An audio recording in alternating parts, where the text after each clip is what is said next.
Sales will always see churn.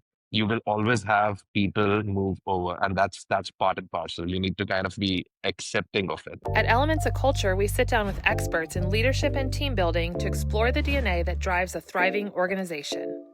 Welcome, everyone, to Elements of Culture. My name is Taryn, and I'm joined with my co host, Julie. And today we have the pleasure of speaking with Pranav Hundoo. He is the VP of Sales of Saras Analytics and has just an extensive background of sales and leadership in the tech space. We're excited to have a conversation with you today, Pranav. So thanks for joining us. Excited to be here, Taryn and Julie. Thank you so much. So tell us a little bit. I know your background specifically is with sales leadership. And on Elements of Culture, we like to talk all things leadership, all things culture, team building, those types of things. And we'll get into more of those specifically. But before we dive into some deep conversation, help us paint a little bit of a picture on your background. What brought you into the sales space, tech space? What's kind of led you to where you're at today? Sure. So essentially, I've always been fond of solving problems. I think that's the number one superpower that I have. I like to solve tough problems. That's why I went ahead and did a computer science engineering, was working with a couple of Fortune 500s in the computer science engineering space. Figured out that while there are technical problems to be solved in large tech firms, it is the people problem which is a tougher one. Getting the people to be motivated to do the right thing for the organization, give their 100%. And I think that's where I found myself drawing towards. And while I was doing that, I realized that if all of this, if the people are aligned towards a common goal, the company is going to succeed that much faster. So did an MBA, went deeper into problem solving, went deeper into the strategy space, worked with another Fortune 500 in the analytics strategy division, realized, the domain might change. The problems isn't changing. The problem is the exact same. People still need motivation. People still need to be given the right direction. And so they can, unlock top line growth. That's when, the startup bug bit me. And because I felt that I could be a lot more impactful if I had more autonomy.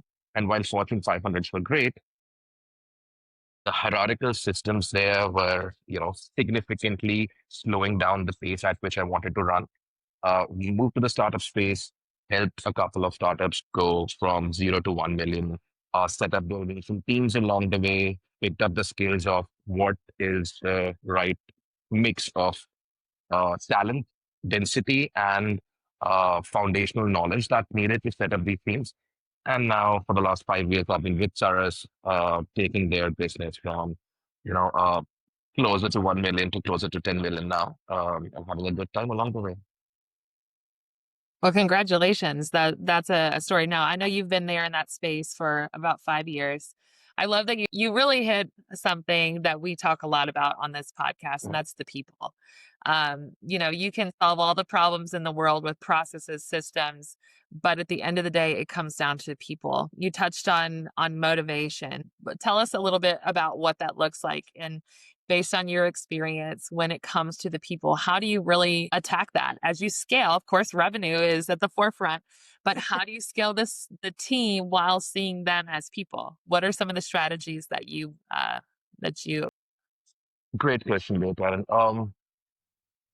I think particularly with sales, it's a very momentum based thing. It's all about if you're bringing in a new talent. Doesn't matter if they were a rock star or superstar in their previous organization, unless and until you get them to their first win quickly in your org, they're not going to stay in. They're going to get stuck in a rut. So, how can we as leaders work in step with the new resources that we are bringing in to make sure they get to their first success or the first couple of success really quickly becomes very important.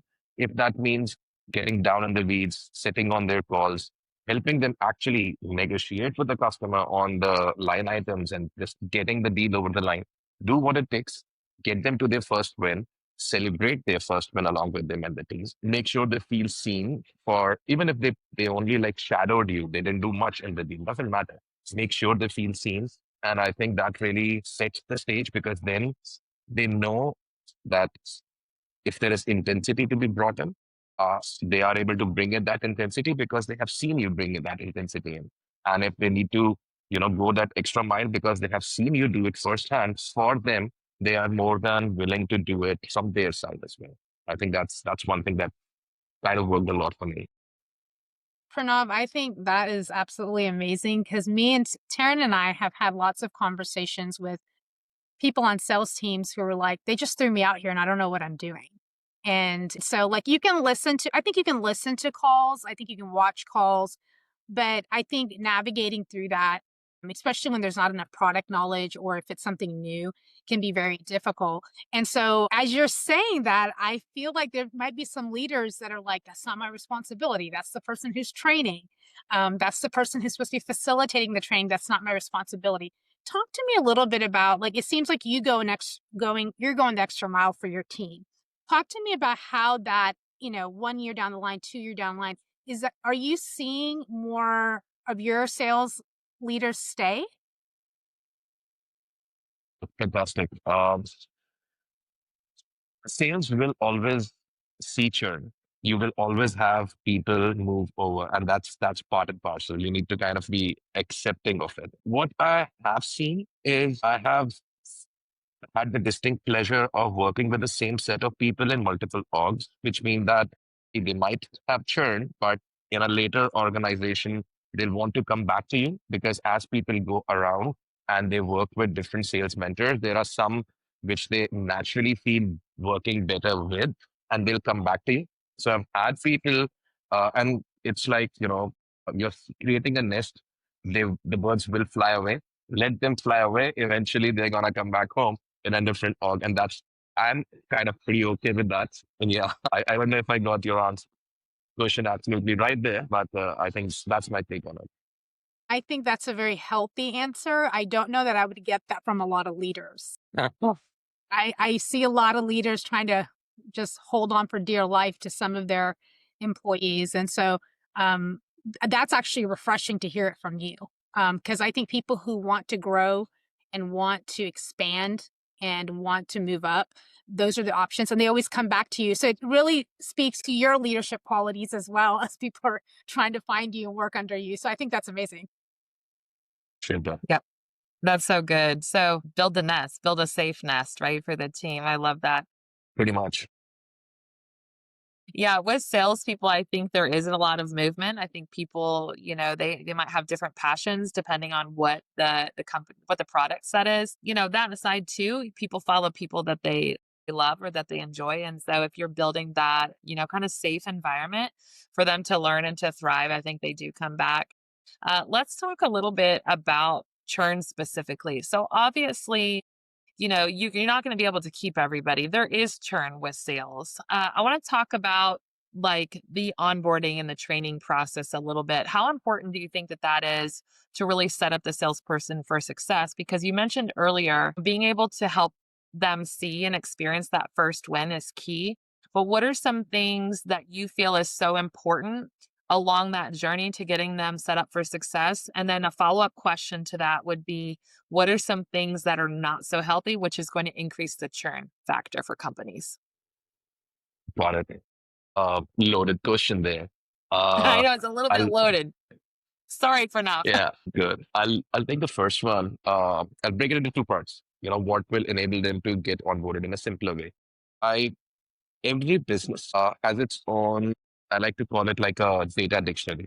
There are different phrases that a business uses that are very particularly relevant to their industry, the way they speak and the way their customers speak. It could be, it could be highly technical phrasing, it could be some industry specific jargons, but every industry will have these few phrases that will, the minute you say them, your clients as well as your teammates will get what you're talking about, and they differ slightly in every org. So if you can get a data dictionary created for your org and your space and share that with the onboarding members, it's just easier for them to have those, conversations in a lot more fluid way because they are going to have coffee cooler conversations. If you can give them some phrases and they will use them, it will just be a little easier for them to kind of gel up with their other colleagues, even when they're speaking with a customer, if they're using the industry specific words, it's easier for them to strike a rapport with the prospective customer.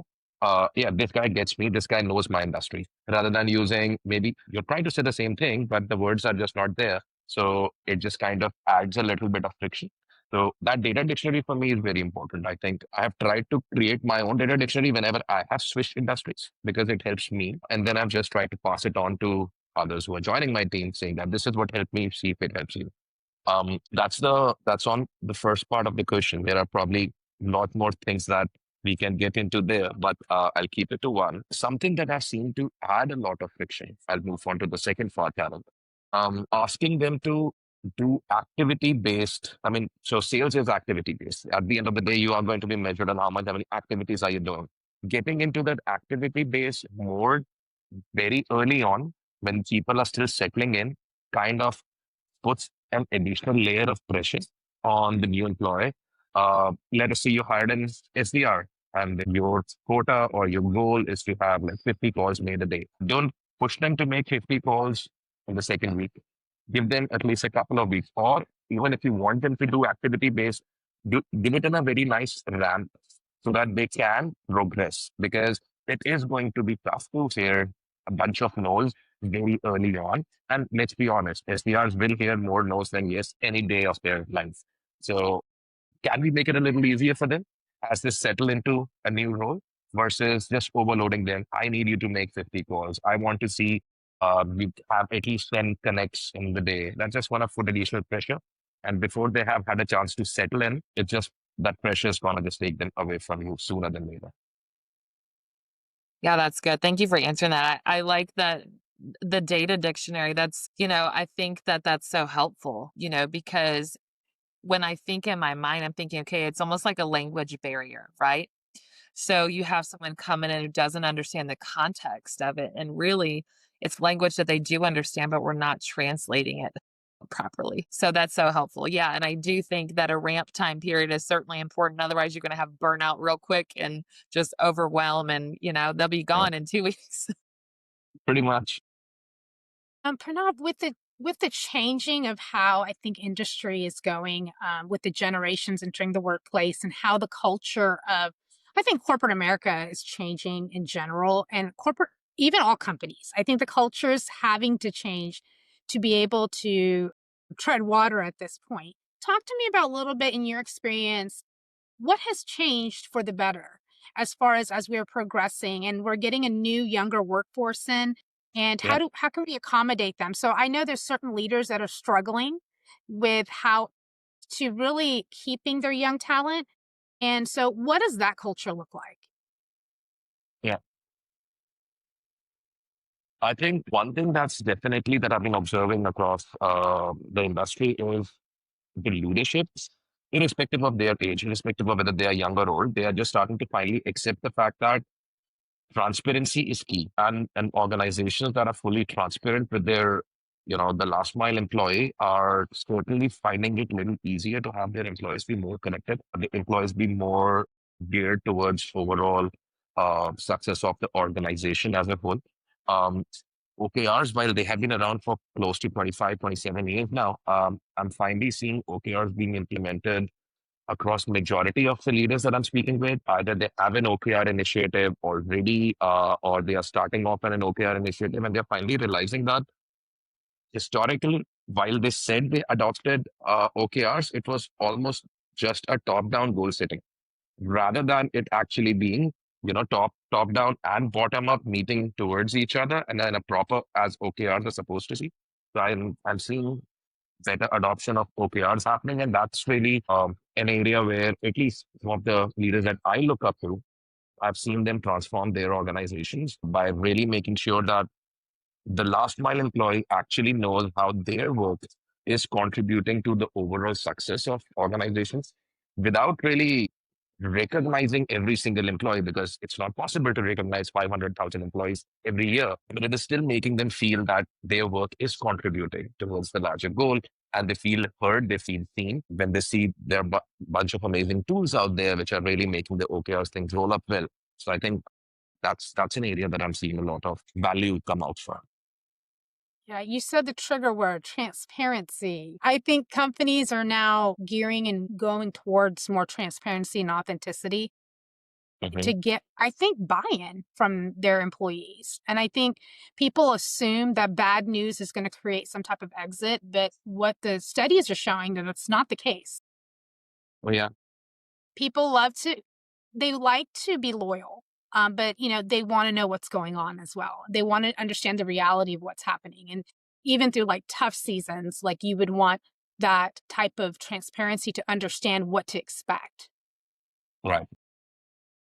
Yeah, transparency is definitely a key word. We had a recent conversation with another leader, phenomenal conversation, and it was so much of the conversation had to do with transparency and how that creates just such a safety for the team and understanding the vision, direction where everyone's going.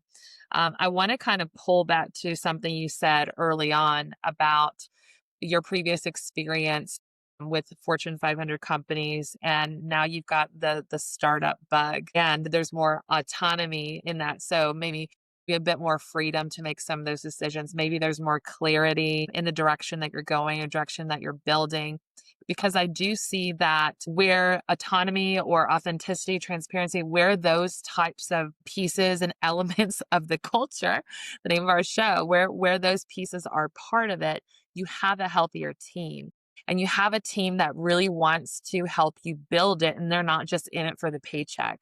They're in it for the long haul. And so, if we're seeing that as well as we continue to have more conversations, Pranav, but what would you say, along those lines, what are some of the trends that you're seeing that's helping companies, within your network? What are those trends that's helping companies achieve more of that transparency or achieving more of that autonomy within the teams? What does that look like if you were to break that down? Because we've got leaders, we've got salespeople, different folks that are listening to this type of content. If they were to walk away from listening to our conversation, like how could they start implementing some of those approaches? Wow, you guys don't hold back on the new approaches at all. Well, we really don't. We want to talk about the hard Yeah. things because there's Yeah, no, been such a absolutely love it. shift in culture, you know? Love it.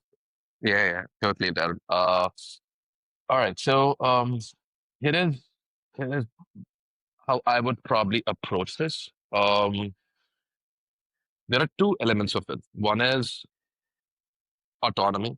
Um, I think it is very important for people to know that it is absolutely okay to make mistakes.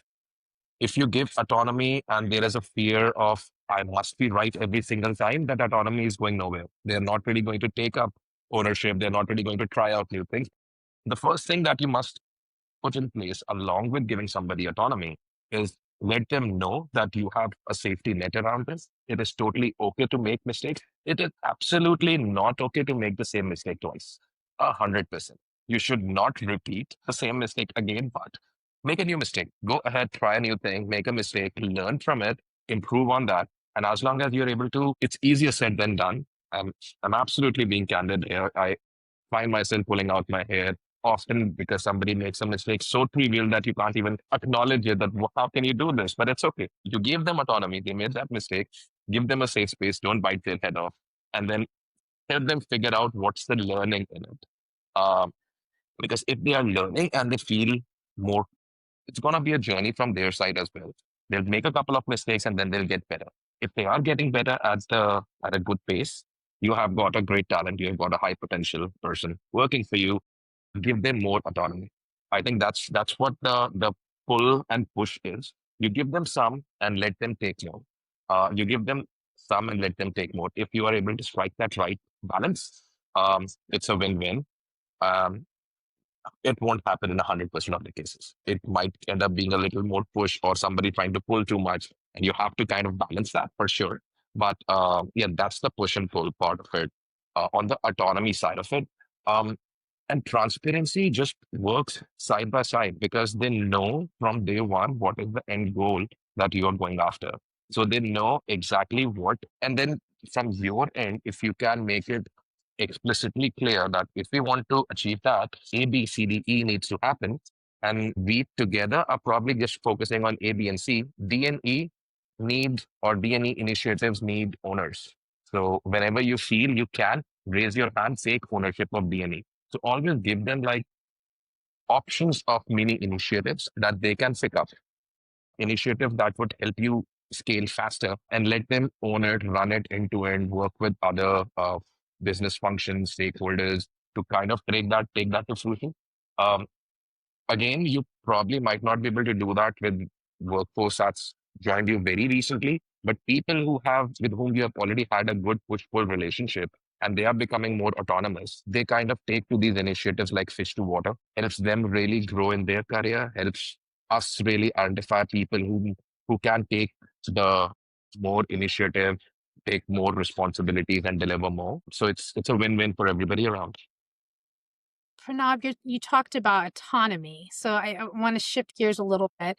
Talk to me about how you find leaders within your organization. There's a lot of young leaders that watch our content. And so what are it's a twofold question. What are the characteristics you're looking for in selecting leaders? And the second one is, what are some mistakes young leaders are making that you see happen frequently and you're coaching through? Yes. Love it. Uh, Almost all high potential talent. I'll call them high potential talent because they still need to cross the chasm to become a leader. But at least people who are showing that right talent, I've always found them to be always looking to spot areas of improvement in any process. You might think you have the best process, but every process can still be improved. So they're always looking to optimize processes, always looking to identify gaps in your processes, and then they don't only flag those gaps or process improvement, they actually come with a plan of action. It can be the perfect plan of action or it can be a terrible plan of action, but they don't try to come just with the problem. They try to come with a solution from their perspective to that particular problem. Now, if you can work with them to make sure the solution is actually going to help the organization, help the overall process, and you let them actually go ahead and implement it. Um, that's when they start crossing the chasm and becoming a leader. Because once you identify a process improvement and you create the improved process, you then need to educate a bunch of people to follow that process for you. So that process of education helps them become a leader themselves, because until now they were following instructions. Now they are the ones who are giving those instructions in a way that actually leads to adoption. Because if they're too harsh and saying this is how we're going to do it tomorrow, nobody's going to listen to them.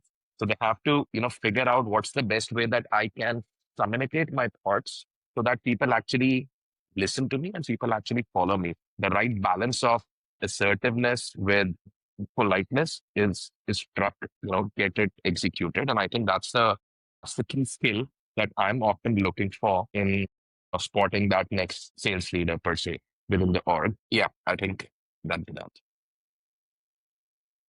That's so good. I think one of the things you touched on this earlier too, Pranav, is as leaders, and you said, I think the language you used was you can't bite their head off, right? When they make a Yeah. mistake. And as leaders, you might have a vision, you might have kind of an end goal in mind, but in order to develop those next leaders and to create that safe space for your team, as a leader, I think you have to be more aware. And Julie and I have a lot of conversations about communication, healthy communication, and what that looks like. And I think those that have regulated emotions as leaders, that is such a skill set. And being able to personally reflect on your own, um, you know, language and conversations that you're having is so vital, because you can go after success all day long and tell your team, we got to go hit these metrics and that metrics. But if you as a leader are not reflecting on, okay, how am I best showing up for my team? Am I really, translating that? Because when we talk sales, one of the things that we often ask folks like yourself is, how do you scale a team?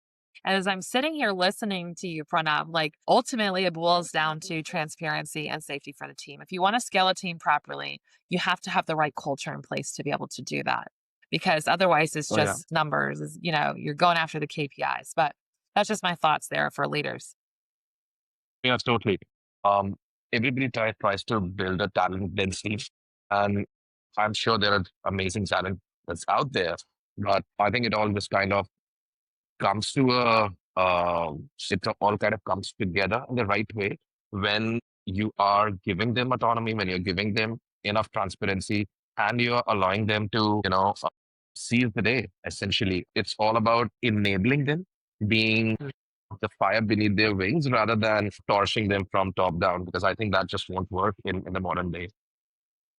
You're right, it doesn't. I think, we talked about shifting in cultures, corporate culture versus what we're seeing now and different, generations in the workplace. Yeah, you torture employees, now they're gone. They're not sticking around. So, as we wrap up, Pranav, is there any tips or things that you've learned along your journey as a leader? You've obviously had just a wide background, which we so appreciate the conversation. And, has there been any things along your journey that's just been like one thing that really stands out? And of course, we've talked about transparency, but one thing that you could leave with leaders that, walk away and implement with their team to help develop their team or themselves. Sure. I'll give an example from quite a few years ago when I was a salesperson myself, working with one of my first true sales mentors. Now, this guy had come in from a very different industry. This is because he's been around the block for a very long time. He had seen the entire evolution of internet and all of those pieces. And now he was, helping coach a team that was pure cutting edge tech, an area in which he had no past, experience of. Um, and I think working with him and learning from him gave me the biggest appreciation of the fact that the problem is not just I need to sell this solution. The problem is how do I need to solve the problem of my customers? And really developing more empathy towards why does the customer need a solution in the first place? Like what's the real pain that they are experiencing in their day to day? Because especially in tech sales, it's super easy to just become a feature seller. It is extremely tough to become a value seller. And I think appreciating the value that your solution is going to solve, or value that a solution is going to bring to the table is super important. And I think I learned that from him, that he didn't have any technology background per se, but he was able to, strike up real meaningful conversations with the customer. He didn't used to talk about the solution at all. He only used to talk about their problems, how their day to day is looking like. And it really made me appreciate the tangible impact of a human relationship, especially in the space of sales. And of course, you do need to know all about your features so that you can actually tell and compare all of that. But having that human element is super important. That's been my biggest learning over the years. And I think I try to bring that to table every day. That's beautiful. I love that. At the end of the day, we're all human beings. We're all people, and we want to be seen. We want to be heard. We want to, grow as individuals and be able to do that in our workspaces. And so you have to translate those things over into our work culture as well. Well, Pranav, thank you so much for joining us for this conversation. It's been delightful and I wish you all the best. We look forward to just continuing conversations and keeping in touch with you and seeing how your journey of success goes, especially with the startup. I'm interested in that. We'll talk more offline about it. Absolutely. Thank you, Darren. Thank you, Julie. This was great. Yeah, thank you.